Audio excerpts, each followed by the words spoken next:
Bonjour à tous, c'est Pierre pour Technoid. Aujourd'hui, on va faire le test du Galaxy S8 sorti en milieu d'année. Il a pas mal baissé de prix d'ailleurs, et donc on va voir un petit peu ce qu'il donne.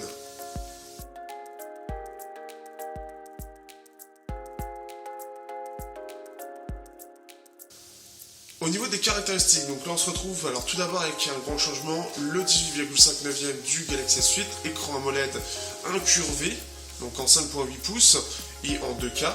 Nous avons droit à l'appareil photo le même que le S7, donc en 12 mégapixels avec une ouverture 1.7, avec le lecteur d'empreintes qui est ici.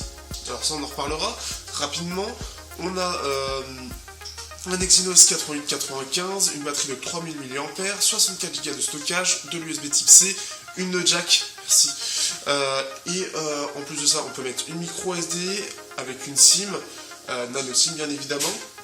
Nous avons droit donc au flash, on a un capteur laser, on a un peu tout ce qu'il faut pour l'appareil photo. Il tourne sous Android 7.1 avec Samsung Experience en termes de surcouche, c'est comme ça qu'il l'appelle, ou plus naturellement TouchWiz qui est très entré chez nous. Et il est vendu, alors aujourd'hui, il est vendu entre 500 et 600 euros avec les bons deals, mais il a pas mal baissé de prix.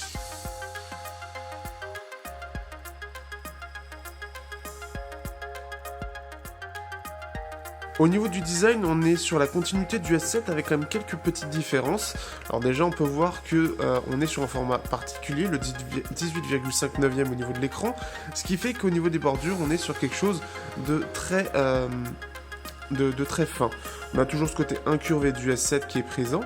Par contre, la chose assez étrange, vu que le bord du bas est assez petit, c'est que le lecteur d'empreintes se retrouve ici, extrêmement mal placé.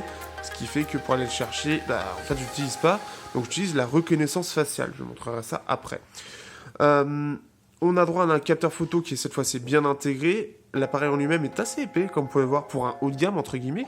Mais ça reste ce qui fait qu'on a une bonne prise en main. Et le côté incurvé au dos et ici permet d'avoir quand même quelque chose qui est vraiment bien en main. La prise en main est bonne, le format est assez particulier mais permet une meilleure prise en main tout en ayant un affichage qui est assez ici, qui est assez complet. Hop ici, donc il y a plus d'informations. Un design que je trouve réussi, qui par contre prend beaucoup les traces de doigts comme vous pouvez voir, mais qui est très réussi sur tous les aspects, sauf ce côté, alors je sais pas pourquoi, mais pour charger, c'est pas bien centré. C'est la seule petite chose que j'aurais, on va dire, à regretter sur ce design, qui est totalement, vraiment bien, tout simplement bien pensé.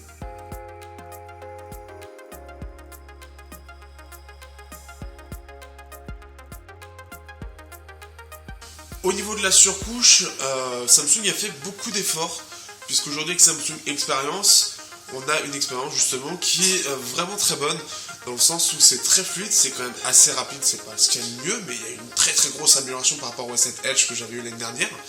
Et on a aussi Bixby qui est inclus, qui reprend un peu en fait Google Now qui est proposé donc par Google, mais à leur sauce avec pas mal de petites choses supplémentaires qui est assez sympa en combinant les réseaux sociaux, etc. Par contre, la reconnaissance d'objets n'est pas encore terrible, donc là-dessus, on va passer.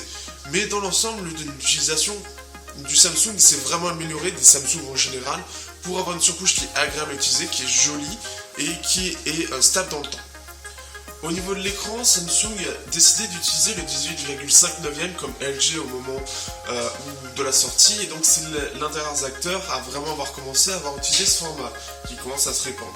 Donc voilà un petit peu ce que ça donne. Si on compare avec le Zug Z2 qui lui est en 5 pouces, voilà, c'est-à-dire qu'en termes de format c'est très optimisé, et si on compare à du 5.7, c'est comme si c'était quelque chose qui était un peu plus fin au niveau de la largeur, et ça c'est plutôt sympa. Le côté incurvé est bien géré, il y en a moins que sur les 7. Les couleurs sont bonnes, la luminosité est excellente, les couleurs sont très bonnes aussi, donc pas grand chose à dire sur cet écran, mais c'est surtout l'utilisation, le 18,5 neuvième se révèle intéressant, et parfois sur certaines applications, on va voir ces bandes noires qui vont apparaître, parce que les applications sont en 16 neuvième. Ou on va voir pour YouTube par exemple la possibilité d'étirer pour que ça prenne tout l'écran, donc c'est encore nouveau, il faut que ça se mette encore en place.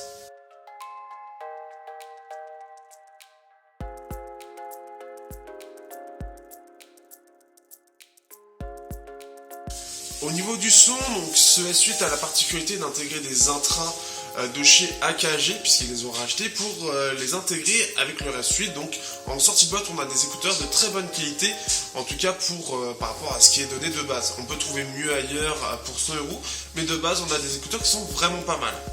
Au niveau de la puce son, on a une puce son particulière dedans. Alors le DAC précis, je ne sais pas, mais en tout cas c'est pas quelque chose fait par Samsung, c'est vraiment intégré par une marque. Au niveau de la jack, donc ce qui fait que c'est plutôt pas mal. Au niveau ici du son, vous voyez encore la reconnaissance faciale qui fonctionne bien.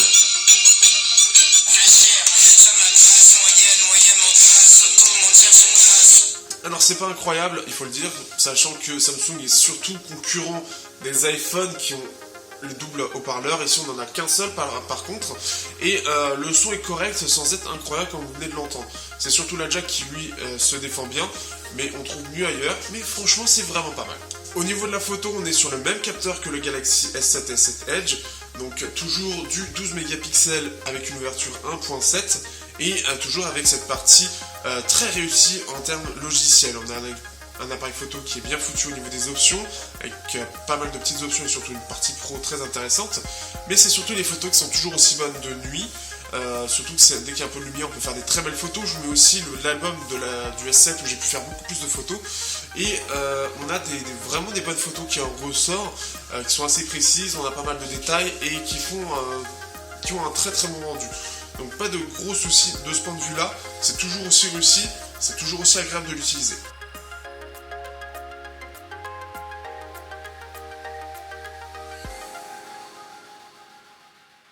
Au niveau de l'autonomie, donc on est avec une batterie de 3000 mAh avec de la charge rapide, une autonomie qui m'a assez surpris puisque par rapport au S7 Edge et ses 3500 mAh où je faisais à peine 6 heures, ici je peux les atteindre assez facilement, je fais minimum 5 heures, je peux aller jusqu'à 6h30, 7h écran allumé, donc il y a une grosse optimisation de la part de Samsung sur l'autonomie, ce que je trouve très appréciable.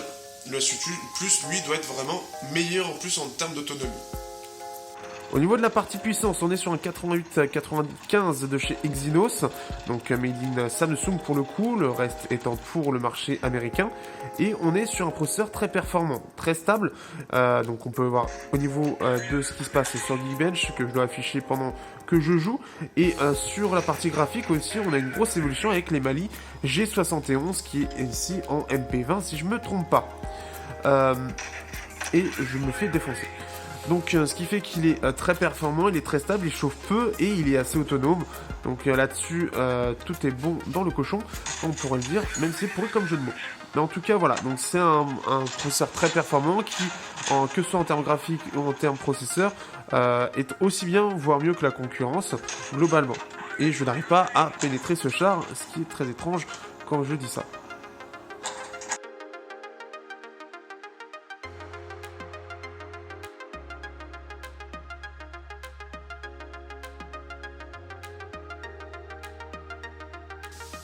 Alors que penser de ce Galaxy S8 ? Eh bien, à part son lecteur d'empreintes qui est extrêmement mal placé, que je n'ai même pas utilisé, et qui est comblé heureusement par la reconnaissance faciale qui fonctionne bien, c'est un téléphone qui est pour moi quasi parfait, à part ce petit truc là du lecteur d'empreintes. Il est quasi parfait, il a même une jack, alors là, alléluia, et ce qui fait qu'il est très réussi à tout point de vue en fait. Il n'a pas vraiment de défaut, en vidéo il est un peu moins bien qu'un iPhone et que d'autres concurrents, mais globalement il s'en sort bien, il a un très bon design qui a toujours cet effet waouh en main même après quelques mois, et avec une très bonne prise en main grâce au 18/9. Donc est-ce qu'il y a vraiment de gros défauts dessus ? À part le lecteur d'empreintes, vraiment non. Il est réussi à tout point de vue, Samsung a fait très fort cette année, et ils ont même amélioré les défauts globalement qu'ils avaient, par exemple la surcouche, qui était pas encore parfaite l'année dernière, qui cette fois-ci s'est améliorée et qui est beaucoup plus agréable. J'espère que ce test vous aura plu. N'hésitez pas, pour me soutenir, à utiliser le lien pour l'acheter dans la description. N'hésitez pas à partager, commenter, liker pour faire vivre la chaîne, et on se retrouve pour un prochain test très bientôt.